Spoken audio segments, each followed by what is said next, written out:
This is Sports Chasers, where real fans get real sports talk. No hot takes, no narratives, just objective perspective, honest debate, and everything happening across the sports landscape. Now, let's join the chase.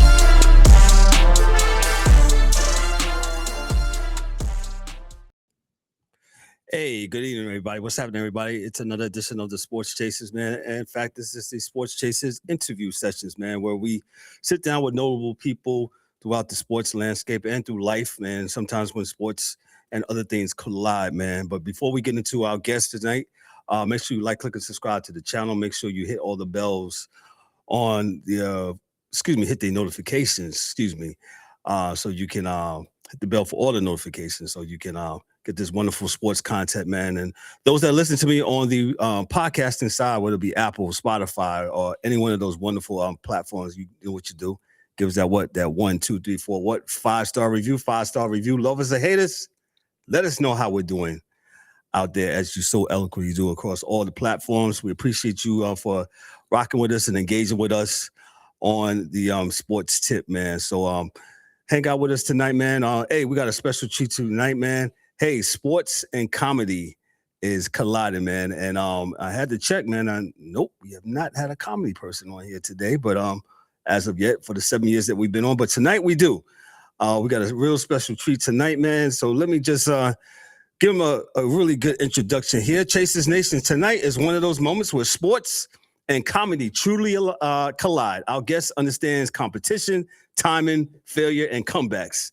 And he also delivers under pressure, whether it's on stage or watching the game. He's a baseball and football enthusiast who brings the same passion to comedy and that athletes bring to the field.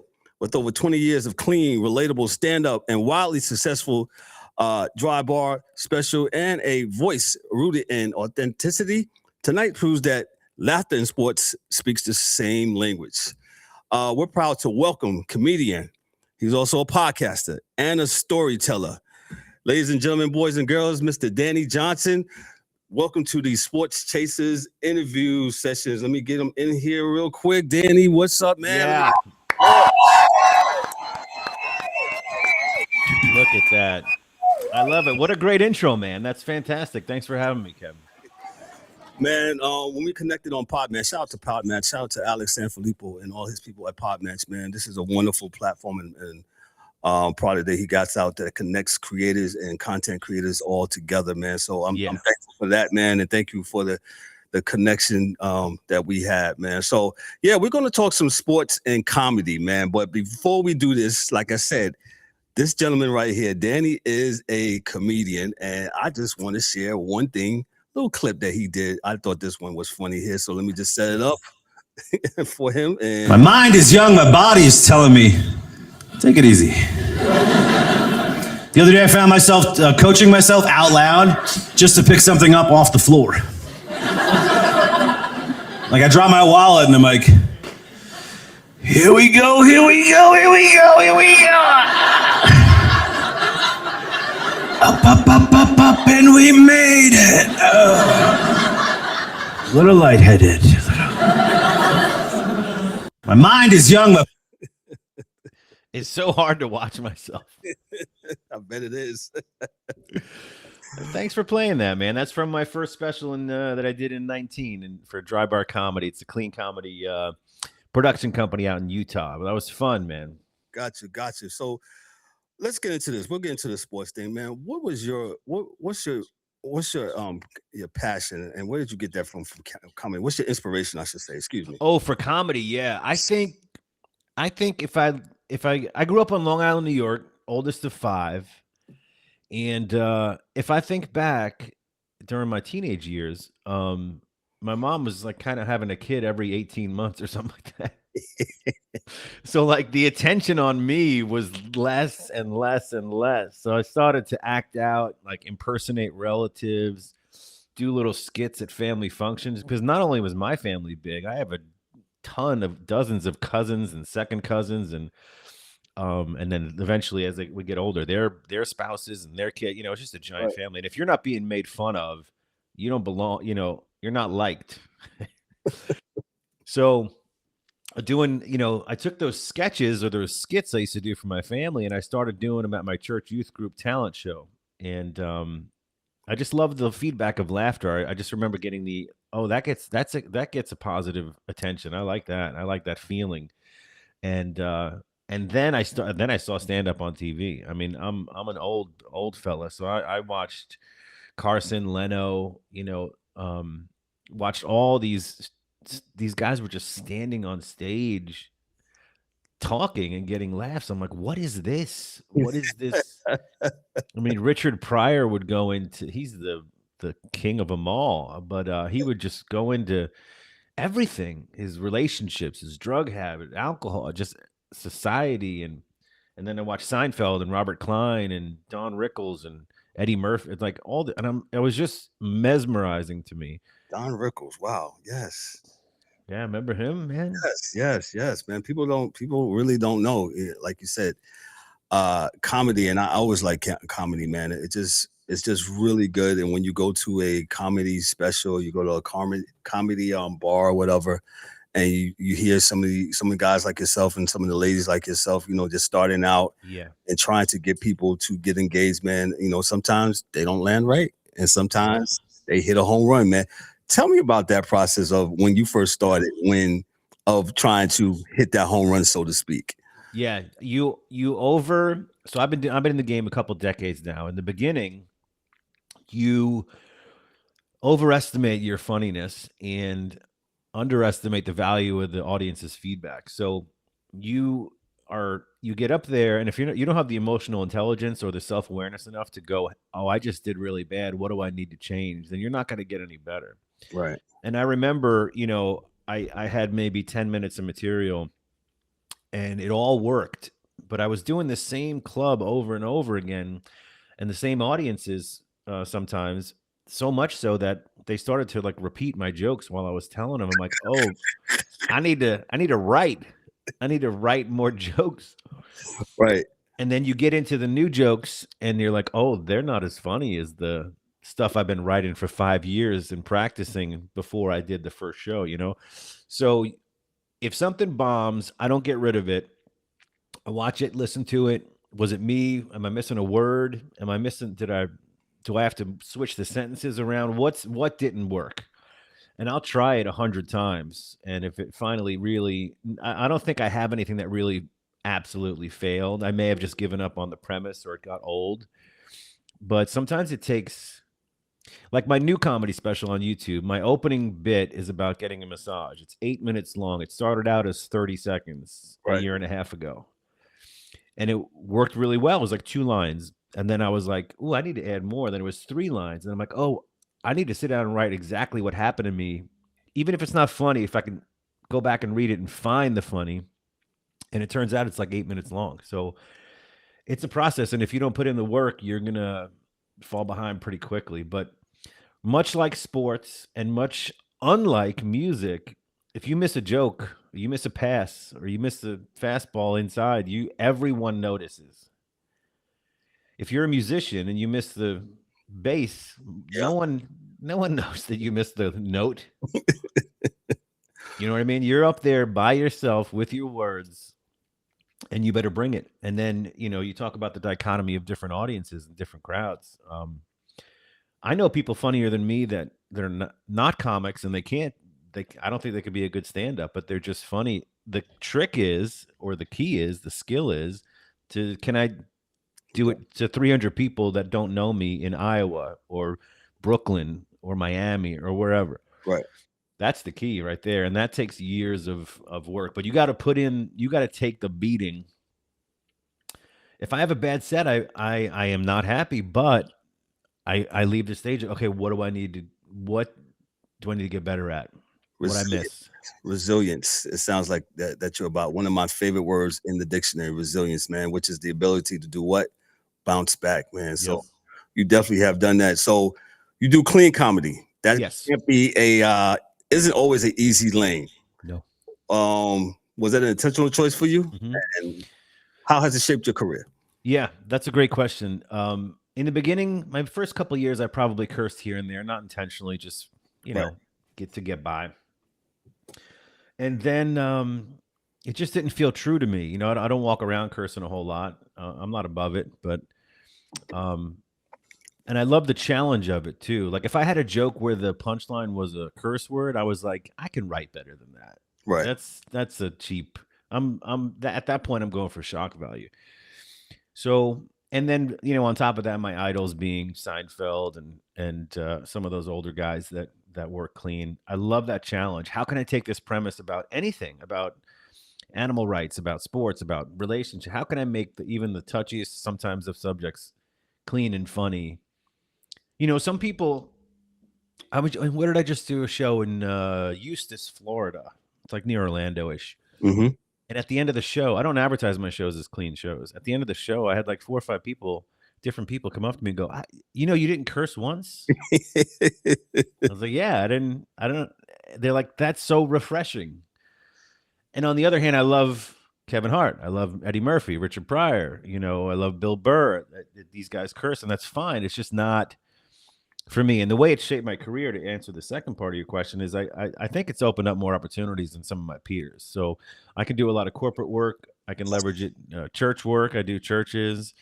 Now the big thing is for me, these communities, these neighborhoods, these master plan communities that have their own event center, their own little town center. Right. I bring the comedy to them. They typically have a stage and a sound system. I look for the event coordinator. I'm like, hey, you want a clean comedy night? I pop in, do an hour. These, people just drive their car, their golf cart up there, and they're home. Oh, that's very interesting. Okay. Yeah. But I think mostly for me, not only do I enjoy the challenge of clean, but my 30,000-foot view, my big goal in comedy is to make as many people laugh as possible. Like I want you to come to my show with all that's on your mind, all the media slams to you, all this politics and division, and I want you to leave in a better mood than you came, So just forget about it. Now, I don't even mention, I don't get too sexual. I'm not political at all. You get enough of that. That's somebody else's job. You may like a political comedian. I do. I like Mark Maron, Jon Stewart, but it's not me. I just want you to leave with your cheeks hurting, tearing up, and have a great night. Nah, I appreciate that. I'm with you on that, man. I think we have too much of that division and all of that, man. And you can get that, like you said, from other guys or your CNNs or your Fox or whatever you listen to. And I just think you should go to the comedy show and laugh. I'll give you a little bit about me. Not that I'm a comedian, nothing like that, but growing up in New York, I'm a New York guy too. I think we talked about that from Brooklyn. And I remember me and my brother used to, my mother used to get on us because we listened to Andrew Dice Clay. So everybody don't know who Andrew Dice Clay is, man. Go look him up. I think the raunchier the comedian me and my brother used to listen to, the more we used to love it and whatever. I mean, I used to like clean comedians, Bill Cosby. People don't know that Bill Cosby used to do really good, clean comedian comics. And like you said, some of the other guys, like Seinfeld and stuff like that, man. But I just enjoyed it from the fact that, yes, Andrew Dice Clay, he was really something else. Yeah. But he made me laugh. And just some of the wildest things that he used to say, especially his nursery rhyme things were very, very, very funny to me. Who's one of your favorite comedians? You mentioned some today. If you was to tailor your career after somebody, or have you?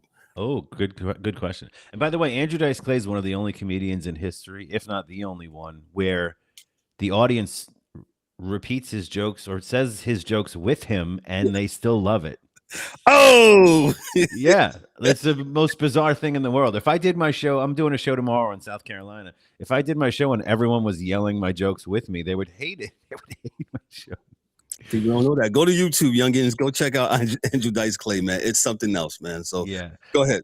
So my career path, I think I just want to increase my scope, so does that mean, my short-term goal is to get a late night spot. So whether that's Seth Meyers, Jimmy Kimmel, Jimmy Fallon, I think that's just an accomplishment. It doesn't really change your career all that much, like it used to in the past, like with Johnny Carson. But I think that's a nice stepping stone. But I'm I'm not too. I do act. I do commercials, but I don't know that I'm a very good or great actor. So I think I would just take any opportunity that allows me to expand and my fan base to be able to do bigger and larger venues to make more people laugh. So I don't have a goal of being a sitcom movie. I think as long as I'm creative and I get to, and I don't have to compromise myself to do that, I will do it. Gotcha. That's a good point, man. So you said your dry bar special, the Chusky Life. We're going to get into that in a second. Really connected with audience. What do you think people saw themselves in that the most? I think, and the Chusky Life refers to one of my jokes where my mom, the stem from my mom yelling for me in the mall, or it was actually. So this is how Chusky came in the special. I talk about my doctor. He says, you're obese or whatever. And I said, I don't think I'm obese. I'm more of a chubby husky hybrid. I'm a Chusky. And where that came from was in like 7th or 8th grade, my mom would take us to the mall every year to get school clothes, 2 outfits, 2 pants, 2 t-shirts, and this was it. And I would always try to get away from her and hang out with my friends. I'm in the mall as a teenager. And Long Island moms, New York moms do not come find you. They yell, and you better come there. So that's all I hear. I get away from my mom in the mall. I just hear my name, Daddy, Daddy. And I look over and she goes, come here. I found your pants. They're in the husky section. What's your waist? 42 now? It's like, oh, just throw me off a cliff, Mom. So it was the husky jeans in Sears. There was a whole section called husky. I remember, yes. And so I said, Mom, not husky. And she goes, well, you're chubby. I go, I'm chubby. And yeah, so that's where Chusky came from.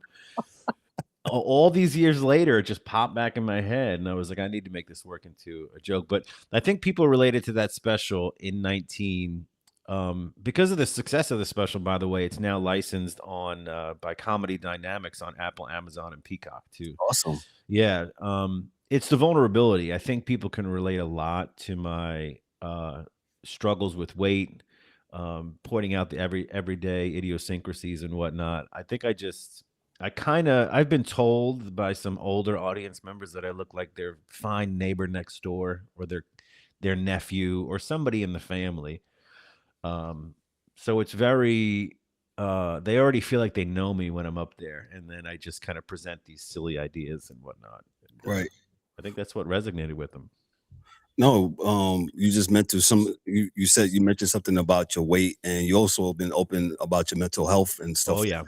How have these experiences helped you with writing and your performances today? I think that's a great question. So my second special on YouTube now, which I just did a couple months ago, just launched it a couple months ago. That's the most personal I've been on stage. Mm-hmm. And it's still silly. I like silly humor. I think it's well written, but silly at the same time. But I do talk about seeing a therapist and, my awkwardness, my social anxiety. I think it's hurt me in not being able to, over the years, build relationships with key players in the industry as well as I should have. I'm very introverted. Most comedians are. Most entertainers are. So a lot of the game is, it doesn't matter how well I did on stage. It's, sometimes my buddy gets booked because he plays basketball with them on Thursdays, the booker or whatever. Right. So I think it's hurt me there. It's benefited me, which is weird to say. Anxiety and depression has been beneficial, but I can't wait to be depressed again. I'm going to write a new hour. Oh my God, they're making fun of mental health. Shut up, man. Right. It was therapeutic to write. So that was one thing when I went to it, a trigger in my mind, if I was in a dark place, was just to write. And the more I wrote, the more material I got out of it. Now, this could be me writing 10 pages and getting 2 jokes. It's not all gold. But I found that very therapeutic. And then forcing myself to go on stage is very therapeutic because I'm putting myself in a happy atmosphere and then I'm making others happy. So a lot of times we tend, maybe not you, but some folks, and certainly me, am I making myself happy when my focus should be outward?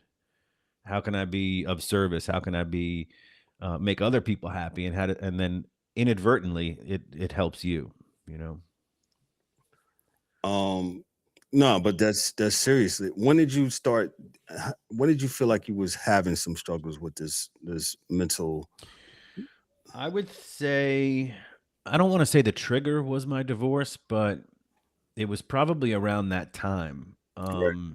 I became a single parent of two for the most part, and one of them was my stepdaughter. I guess my ex stepdaughter. I consider her a daughter, so I call her my daughter.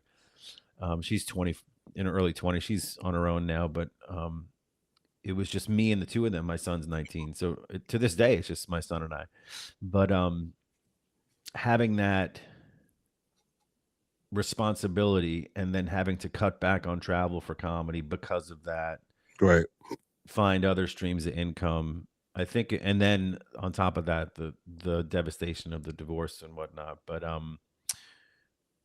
I think if I'm trying to like think now, like if that was, I'm guessing that was around the time frame that the struggles began. So it was a lot of social anxiety, a lot of depression. Relationship ends after 14 plus years. You're like, am I not good enough? Is she Right. not good enough? It's just all it's a whole world of self-doubt. Nah, that's definitely things like I would call them life-changing moments can have an adverse effect not only on yourself but also your kids and stuff like that, man. And so kudos to you for, like I said, for having some resilience and be able to Yeah. bounce back. And but with that said, what advice would you give creators or people like yourself who are battling internally but still feel like they called to show up when they are on set or whatever at a show? I try to. That's great. That's a great question. I try to make it not about me. So Good point. I'm due to go up on stage tonight, and I'm in a dark spot. Things are not going bad. This happened. This happened. This happened. Woe's me. Woe's me. Woe's me. What's my job? My job is to make other people happy. And it turns out by the end of the night, I'm in a great mood. Now, my problems didn't go away. I still got to address them the next Right. day. But I could have, as an alternative, sat in my bed all night. And that would have got me nowhere. So I would say turn it outward. Make everything about someone else. And that will at least help you get through the 24 hours. And then you got to address your problems.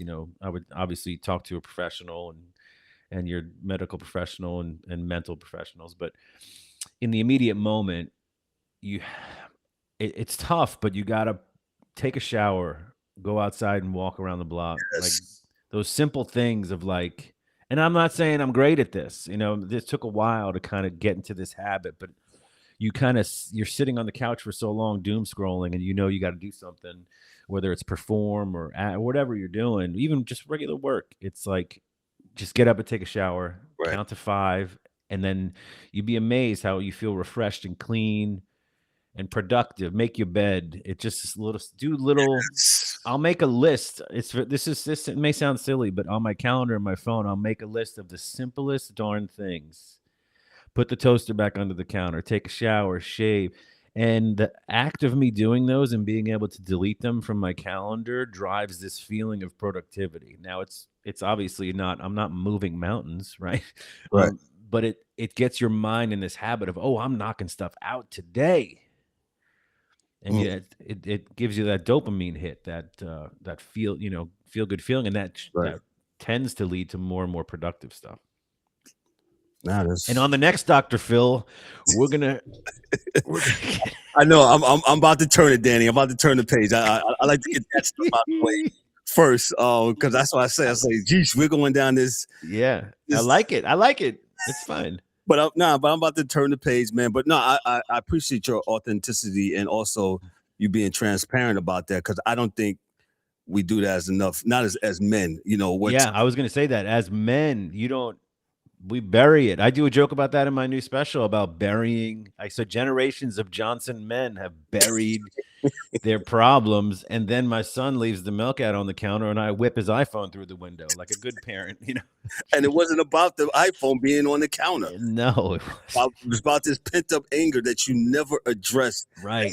Man, I told you to put this paperclip away. what? All right, let's get to the fun stuff, man. All right, all right. Hey, your second special, we talked about this pre-interview. It blew past 10Ks worth of views in 24 hours and keeps climbing. What did that momentum do for you to validate you? Man, that was nerve-wracking. So the first special I mentioned was through that production company. They already have millions of fans, right? So I'm like, I'm going to do this through a smaller production company, Honest Fox out of Atlanta, and I'm going to publish it to YouTube, and I truly want to see the success of it. This is me doing it for me, and I hope it's putting yourself out there, Kevin. It's really nerve-wracking. So I go to bed and my son's like, "Hey, you have 139 views. It's been out for like an hour and a half or whatever." Right. So I go to sleep. I'm like, it's okay, whatever. And I wake up and it has 7,700 and then thousands a day. Now we're 2.5 months in, it's 183,000 views. So what it's done for me is instilled a little bit more confidence in me and that people enjoy it, share it, like it, a lot of comments. It's gotten me an agent and a manager in Los Angeles. Which I just started last month with them, and some bookings. So it's not millions of views as you guys, your listeners may be familiar with the celebrity comics that you see, you know. Right. And it was funny when it hit 100K, I posted about it, and then I'm scrolling through Instagram and I see this comedian named Jim Gaffigan who published a YouTube special about whiskey because he has his own whiskey brand, and he was thanking his fans for 1 million views in an hour, and I was like, all right. Those that don't know who Jim Gaffigan is, he's from what's the movie he's from? The I can't think of it. It'll hit me, but he's been part of that movie thing. But yeah, he's a funny dude too. Yeah, you told me that. I say, so sorry for your troubles, Jim. Right. Should I take my post down? But it was funny. It was funny to me. I mean, thank goodness I can laugh about it, right? Because I know I'm not. He's a house. You know, he does theaters and you know, large venues across. He's got 7 specials on Amazon and Netflix. It's a different level. So I'm very proud of it.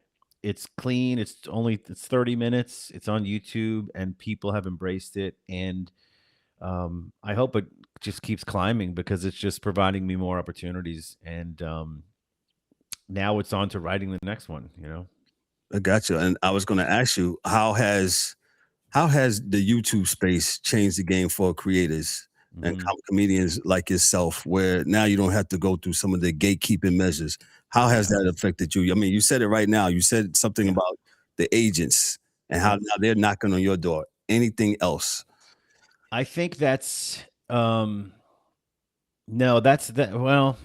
definitely exposure, and it there's a lot of garbage out there, right? And I respect all performers, magicians, comedians, whatever you're doing up on stage. You have the guts to do it. I respect. It may not be my cup of tea, but you have my respect for trying it. It just allows anyone to be more creative. So I think there's more creative folks out there with a free outlet to put it out there, and it does provide more opportunities. So, you know, if we even go back 10, 12, 15 years, you know, pre-internet, whenever I was around pre-internet. I mean, and it was like you couldn't. Here's how long I've been around. I did this contest for Comedy Central, right? Nationwide contest. I made it to the finals in Atlanta, and I didn't make it any further, but that's fine. I go, hey, can I get a copy of it? And they mailed me a VHS copy. That's how old I've been in the business. Yikes. So it wasn't even a CD. It was a VHS in a big manila envelope. So you can bypass all that and just put it out on YouTube. And the more of a following you have, the more opportunities you have. Excuse me. Right. Now, the catch-22 to that, I might add, you can have the biggest following in the world, but if you can't deliver on stage, you're not going to sell the same comedy club out twice. I've seen it. I've seen it happen. Right. You got to bring it. Some influencers turn comedians are smart about it, and they'll go, well, I got about 20 minutes of material, but I have 4 comedian friends.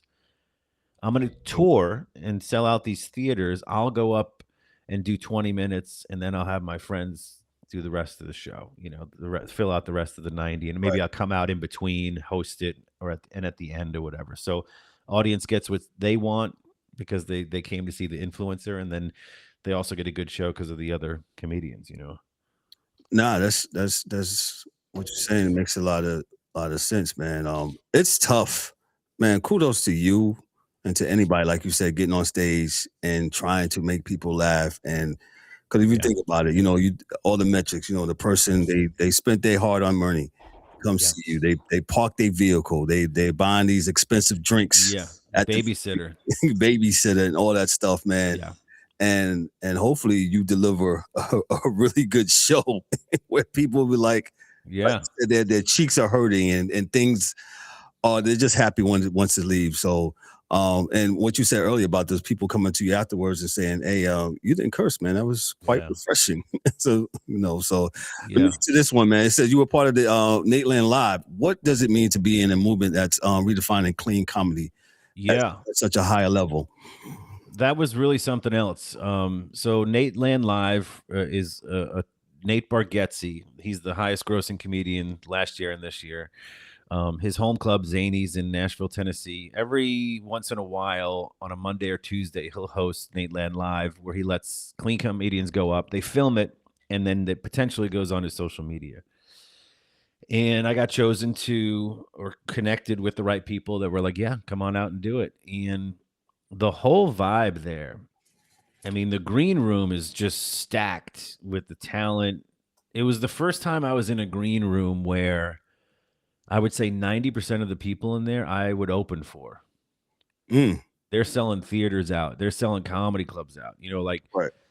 I'm used to either be hanging out with peers or folks that open for me, which is fine. I love both groups, but it was very intimidating and very refreshing because when you talk about atmosphere, the conversation in that green room, 10 or 12, 15 people, was solely focused on opportunity, giving each other lines, joke lines. Love this, say this way. Have you thought about it this way? Hey, did you hear about this show opening up? Did your manager talk about maybe you hosting it? Like, it was this community of folks who, may or may not be best friends. I don't think all of them were, but just not cultivating each other, just lifting each other up. Right. And helping each other out at a higher level than I'm at. And I got to meet Nate very briefly, and you would never know he's at the level he's at when you talk to him. It was incredible. It was really humbling, and we talked a little bit about how he writes, what his process is, and very briefly, and I can't wait to do it again. I think what you said is so important. Collaboration is extremely important. I'm finding it on my end here as a podcaster, being in the sports media and stuff like that. And I don't know if you heard of this event. I went to Podfest this weekend. Okay. And Podfest is basically one of the world's largest podcasting conventions, man. And this is my 4th year going. And I met so many awesome creators. Every year I go, I meet so many awesome creators, especially in the sports genre, where we're able to collaborate. And, some people might, know someone else or, to be on their platform. One never knows how, having a collaboration can absolutely expand your platform. And I'll go back to your point about YouTube, about the question about YouTube. I'm grateful for YouTube. I find myself watching more YouTube than regular TV because I enjoy the creators like yourself and, sports creators or whatever, because I think YouTube, like you said, has opened up a lane for just normal people to express themselves. And there's a bunch of creative people on this planet. Yep. It surely is. And, just not the ones that just be on regular TV, but on platforms like YouTube, man. So I'm greatly appreciative of this lane and of this platform. Let's get to some sports. All right. You say you like baseball and football. All right. Who do you like for baseball? Let's talk about baseball first. Let me tell you right now, I'm disappointed in baseball. the way the game is turning out to be. I'm a Yankees guy growing up in New York. I'm a big Yankees. But it's becoming who has the most money. Yeah. And it has probably been that way for probably at least a decade or more. But I just remember even back in 10, 15 years ago, the Yankee empire, it's been an empire for the longest time. But there was always a chance someone else could win. At this point, I can name 5 teams maybe that are going to win the World Series. So I would love to see MLB embrace the NFL. I think NBA has a salary cap too, and the NHL. I know they have the luxury tax thing, but look at the Dodgers just signed Tucker. They're paying Ohtani and Tucker more money per year than I think a dozen baseball teams' entire rosters. I saw that the other day. So I too, as a New Yorker, I grew up still a Yankee fan, love the Yankees, stuff like that. And people say, "Oh, the Yankees took all the players back in the 90s when they won." I says, "Nope. Stop telling that lie and that narrative. The Yankees got homegrown talent. Jeter, the call for Jeter, Pettit, Posada, those guys, Mariano, and Mo. Those guys came up within the Yankee organization, man.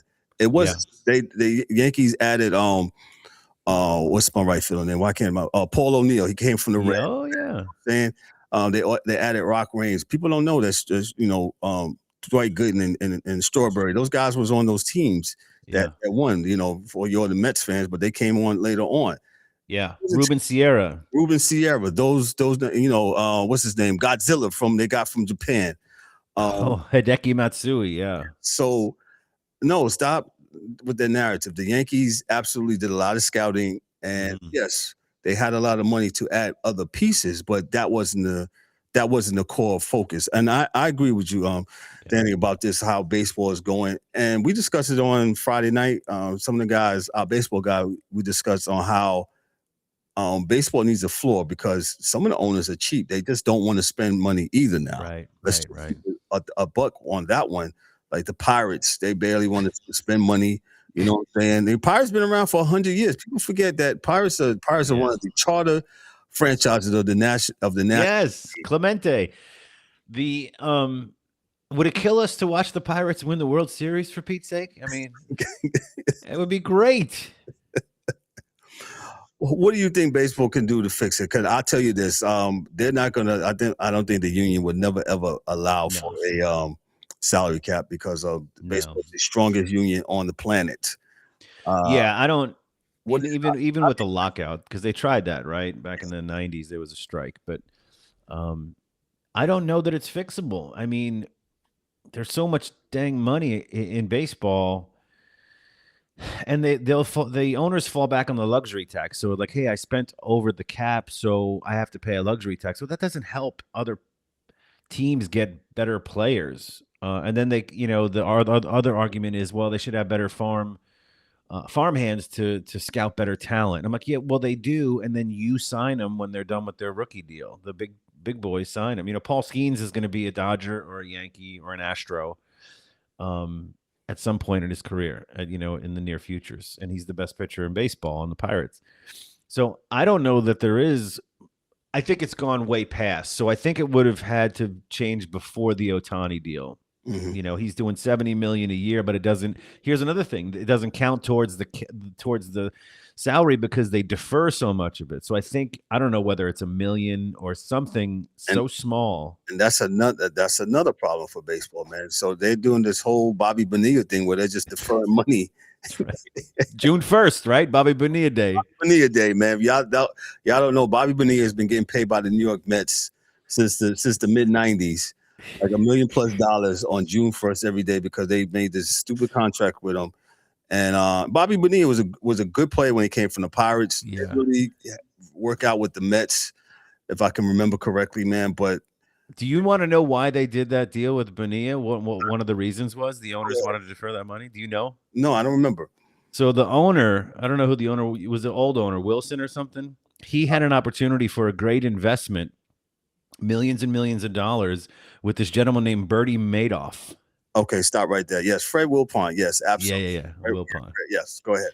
And he goes and invests this money and then defers Bobby's out in the contract, so he has this money to invest, and then it turns out to be the biggest Ponzi scheme Yes, Bernie ever in U.S. history. Yes, he did. He got unfortunately, he got caught out there, and in fact, Bernie, Fred Wilpon, shout out to Fred. He's actually a high school alumni of mine. Me and him went to the same high school, Lafayette High School. Oh, interesting. Yes, he did. I forgot. Yeah, him, Larry King's also alumni. Frank, what's his name? He used to play with Minnesota, but he was also a alumni, man. But yeah, I do remember that now. Yeah, Bernie Madoff. Yeah, and he made off with the money. He did. Football. Who you like in football? Football's got to be Giants, but I live in Jacksonville area, so I'm 50-50 in my life. So I grew up 50% of my life in New York, 50% in Florida. So huge Giants fan. I'll fall back on the Jags. Jags had an amazing year. Yes, they did. Trevor started to look like Trevor of old in college towards the end of the year. We didn't quite make it work. Still a small market team. I don't know what we can do different. We have a great defense and a good offense, and I like their prospects. The Giants have become the laughingstock. They were the first team eliminated from the playoffs. Yes, they were. Mathematically. Yes. And I was telling my son this the other night too. I was like, being a Giants fan growing up was sometimes painful because even when we were winning, because we were a Parcells team that ate up the clock, and we won games 14-10, 10-7, 21-20, just running the clock out so slow and playing defense, right? Yes. Ball control. Yes, the Giants will have the balls for like 40 plus minutes. The opponent will have the ball for 20 plus minutes, even if that, because they play defense and ran the ball. But like you said, the Giants have, I'm a Giant fan, as everybody knows on this show. They have become the laughingstock, and hopefully, John Harbaugh, excuse me, is it John or Jim? I think it's Jim, isn't it? The Jim Harbaugh, Baltimore. I'm glad y'all let him go. Hopefully, he can come there and change stuff around and get the Giants right. What's your best sports moment? You remember? Best sports moment? Yes. Oh, watching my best sports moment watching. Well, I watched the Yankees win a couple World Series, but probably the most exciting, and this was only because we got to hurt some Buffalo Bills fans. The Super Bowl, the Scott Norwood kick, the wide right. Wide right, yes. So we were in my living room in Long Island, and it's a very long room, and in this, all the couches and chairs were occupied by Giants fans. If you wore a Bills shirt or towel or whatever you had to sit on the floor in the middle. You don't get furniture if you're a Bills fan, at least in my house or my dad's house. And that field goal, when it went up, we all just jumped and piled on to the Buffalo Bills fans. We didn't do anything to hurt them, but it was just like, such a crazy moment. And if I recall, wasn't it our backup quarterback? It was like Jeff Hostetler, because Phil Simms got hurt prior to the playoffs, and Jeff Hostetler came in, and the Giants did not miss a beat. Kind of sort of what's going on with the Denver Broncos. They lost Bo Nix this past weekend. Oh gosh! And Jarrett Stidham is sitting in, and I said to a Denver fan today, I said, hey, I said the Giants, they did it with Jeff Hostetler back in 1990, man. But thank goodness Bo Nix is super young, because what a letdown. Yeah. What a shame. What a great season, this kid. He wasn't even, they probably talked about 2 or 3 other quarterbacks way more than him in the draft, right? Mm-hmm. And then Denver took him later, and he turns out to be the best, if not one of the best. I think Caleb's probably the best, but and now they just signed I just saw this. He was an analyst on CBS. He was playing in a rec league. Who was the backup for Dallas for a while? Oh my gosh. I'll have to remember. Tony, no, it's not. So anyways, there's this guy who was a backup quarterback for Broncos, for Dallas, for never really, I think he has, for 13 years, and he went to CBS as an analyst, then started playing rec football undercover. It was one of those undercover videos or whatever, and he was lighting everybody up playing flag football, and he had to admit, he goes, I was a quarterback for 13 years.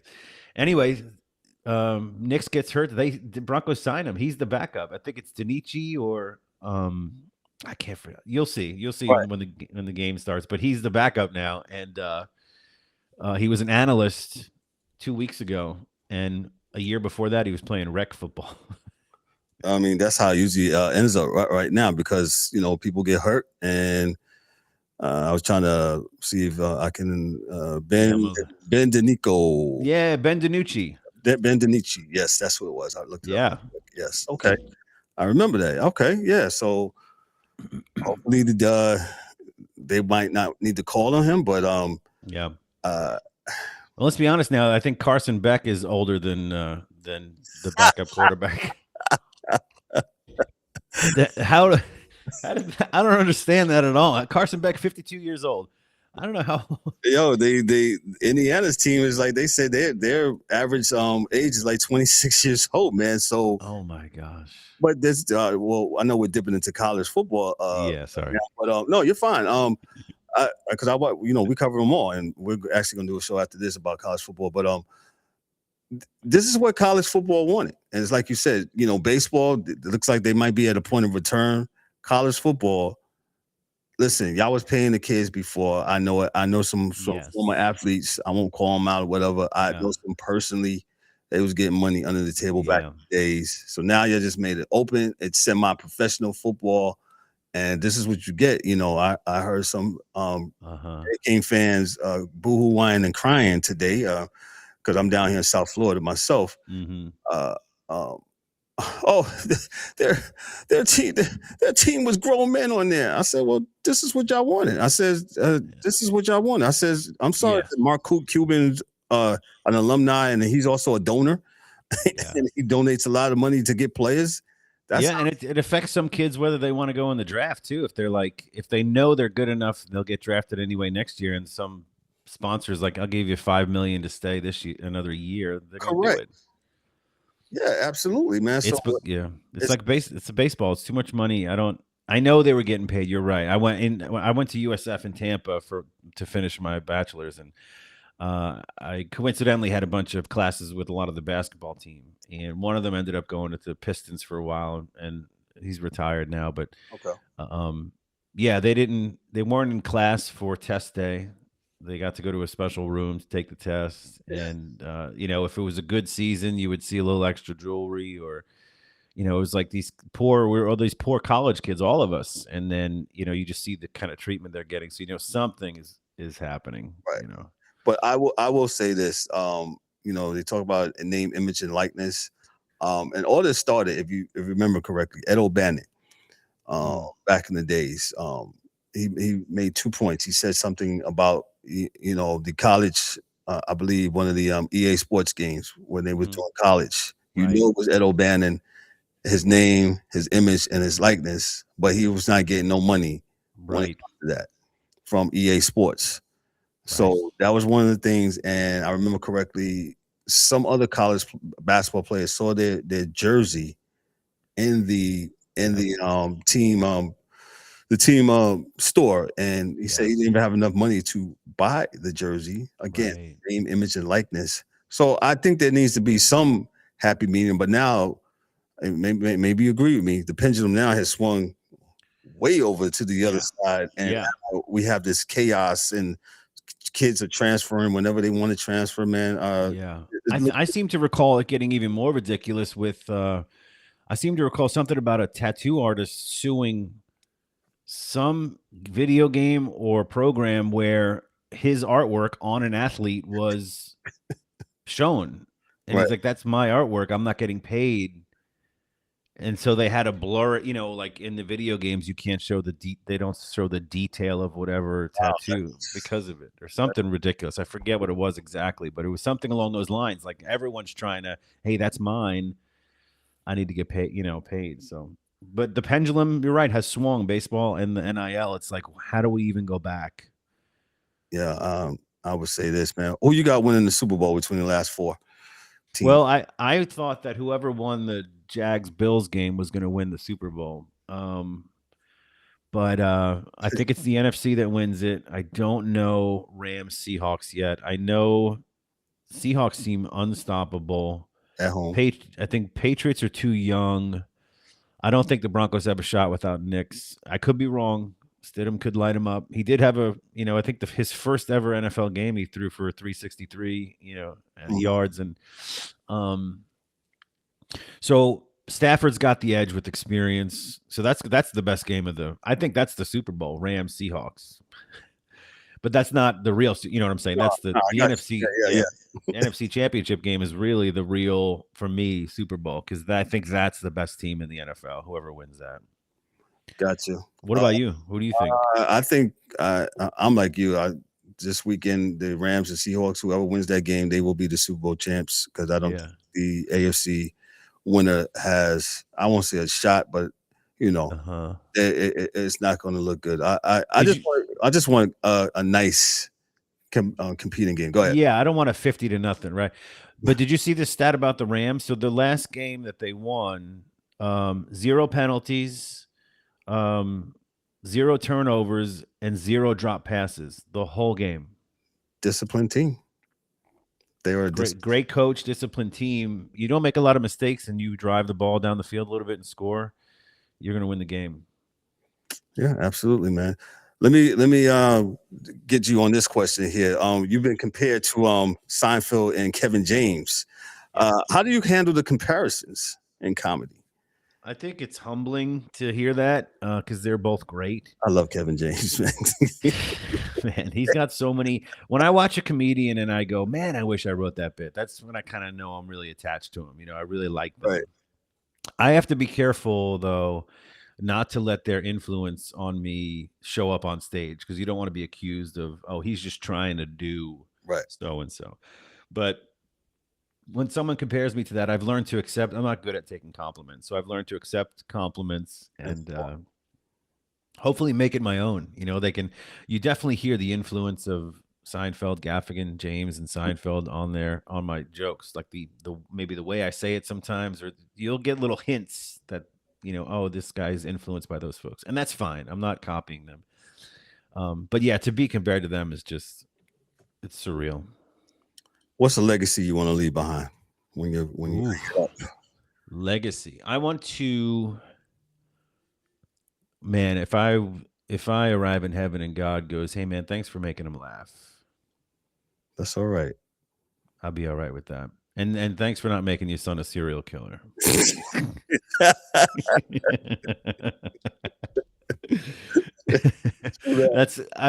parenting bar has become so low. I just want him. He's happy, he's healthy, he's smart, he's funny, he's ambitious. He just started his own business, so and at 19 years old. So, I did all right, I guess.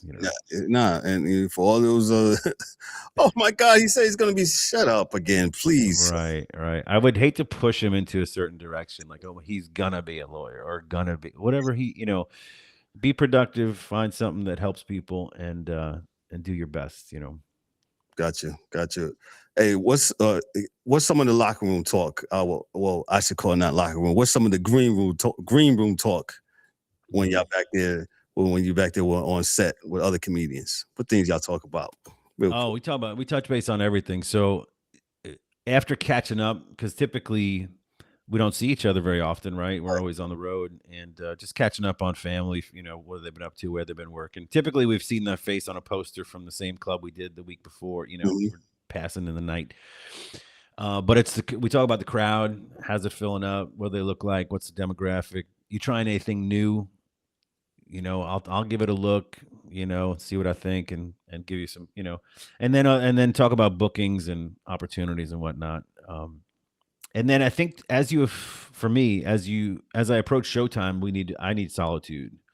So I don't request solitude. I make my own. I walk away. Like, I'm not going to tell people, everybody out, I go and, to the back, bowels of the stage area and just kind of get my mind right. Maybe say a quick prayer and get my mind settled, listen to the murmur of the crowd. You can kind of tell how good a crowd's going to be by the murmur of them before. Right. Whether it's dead or excited or, you know. But yeah, I think some of my best times in comedy have been in the green room. I did a bunch of shows with Howie Mandel last year, Okay. and he invited me into his green room every single night, and we just hung out and just talked comedy. Who's our favorite? What are you up to? Are you touring? What jokes you working on? Um, to the mundane, little stuff. Of course, my dressing room is the broom closet, and he has the locker room with the lunch meat spread and all the other stuff. That's fine. But he had me in his room, and it's stuff like that. I've gotten a chance to work with a lot of great big time comics. Ricky Smiley, Damon Wayans, Norm Macdonald, Bob Saget, Richard Lewis, Some Howie hitters. Mandel. Yes. Yeah. Some hitters, So, definitely. it's been I've learned. I used to be intimidated by it, but you meet them and you're like, oh, it's just a guy or a woman That's right. who just has advanced more. And I don't think I've had a bad experience with any of them. Some more standoffish than others, but I think maybe it's because I don't ask. Like, I think they're used to being surrounded by comics at open forum that ask for favors and constantly, what can you do for me? And I just talk to them. And I'm not, I guess maybe they're happy that they're not around somebody that has their hand out. Or is a fanboy or a fangirl. Mm-hmm. Yeah, like I took my brother to meet Howie Mandel one of the shows on that tour, and he didn't know the pictures of them two. It's so awkward. My brother looks so awkward. He's so far from Howie Mandel in the picture. He didn't know how to stand to take a picture all of a sudden. I'm like, and afterwards I was giving him such crap about him. Like, it's just a guy. It's just a person. He just happens to be famous. That's all. Yeah, it's just really awkward. They're just people, man. They're just people. Yeah. Man. That's it, man. Yeah. If you can do this is my last one right here. If you can do a Yeah. comedy set for one sports team or a fan base, who would it be and why would you do it? Ooh. So we can get the sports and comedy together, wrap up here. Yeah. Okay. Well, can I? I used to be. No. Here's who. This is. I don't know if you'll get a kick out of this or not.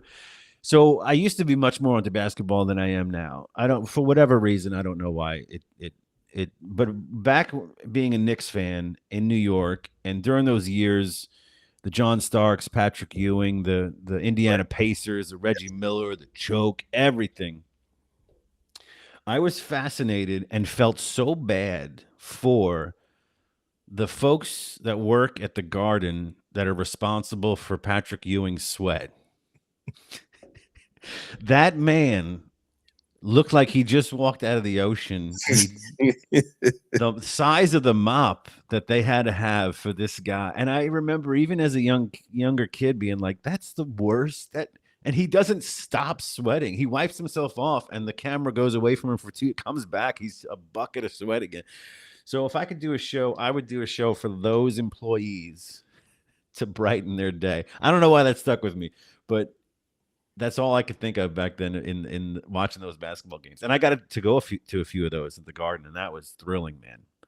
Yeah. If you don't think you like a sport, if you go see it live, you will love it. So I'm talking, that happened to me with basketball. I went to the one of the Daytona 500s, and then hockey. And it's the live experience of the puck and the and the crowd. Like, I think if you just give something, now I've only been to 2 Daytona events. I'm just saying it was a great experience. So, but if you don't have appreciation for it, it often looks kind of fake on TV. Go to a live event and you will probably fall in love with it. I'm with you on that. I lived in Charlotte, North Carolina for a while, and I went to Charlotte Motor Speedway quite a few times, and now I have a healthy respect for NASCAR drivers. And granted, whatever driving you're doing, they driving that car 200 plus miles an hour, and the embankments and crashes and stuff like that. Did you hear that one guy, that one racer? This was a couple of years ago. I think he said it's the pit crew, it's the recording. And they said something like, "What are you doing?" And the driver said, "I'm just going to put my foot to the floor and not look up until I see God or the finish line." I was like, "That's commitment, my friend. That is." Yeah, that's definitely commitment. My God. Hockey too. I remember seeing my first hockey game in New York. The Rangers played the how can I say Pistons, but the Red Wings, excuse me. And Detroit Red Wings, yeah. I was fascinated by it and how fast these guys are moving and how cold the Garden was, because you know they got to keep the ice cold. So you know, go to a hockey game, make sure you bring a sweater if you're a cold person, man. Yeah, I think hockey and soccer are the two sports you have to be the most athletic. Yes. There's no fat hockey player. There's no fat soccer player. You got to be in peak physical condition if you want to skate on knives. Nice. Hey, did you know this? Can I say this before we? Yeah, go ahead. Did you know this about hockey? I literally just found this out 2 months ago. Every arena has a backup goalie that is not on either roster. He's in the stands. He's got equipment in the locker room and 2 jerseys. Because each NHL team is only allowed to have 2 goalies on their roster. If both of those goalies get hurt on one team, this guy gets the call. He's a rec player. He's not an NHL player. So this past season, I think it's just some dude, and he's playing rec hockey. He's 38 years old. I did see that. Yes. He dresses and they put on a jersey. They had to quickly stitch his name on there, and they won the game. I forget if it was I don't even remember what team it was, Blackhawks or no, I forget what it was. But yeah, it's just some dude. I could just imagine him with a beer and a cigarette, like, oh, I got to go in. All right, I got it. Right. Because it doesn't happen very often. And he could be a goalie for either team. I was like, they don't do that with any other. I'm not going to a Jags game and they're 4 linebackers get hurt. Like, hey, Johnson, you got to get in there. I'm like, oh, let me stretch out here. I got it. All right. That's what I wanted. Let me go back to that real quick before we end. Impersonation. Who's your best impersonation? And can we get a little bit of it right now? Oh, I wish I did impersonations. Let me see. I can. I could do a very brief. First of all, let me do this caveat. My impersonations are the impersonation of someone that you know who does a bad impersonation of that celebrity. Okay, I got you. Jason Statham. Ready? Jason Statham. You know who that is, right? Yes. Whenever he says the TH word, it's with an F. So, like, if someone's going to start a fight with him, they'll go, whatever you're thinking, rethink it. Yeah. That's it. Whatever you're thinking. Oi. Whatever you're thinking, rethink it. That's all I got. Ladies and gentlemen, he is Mr. Danny Johnson.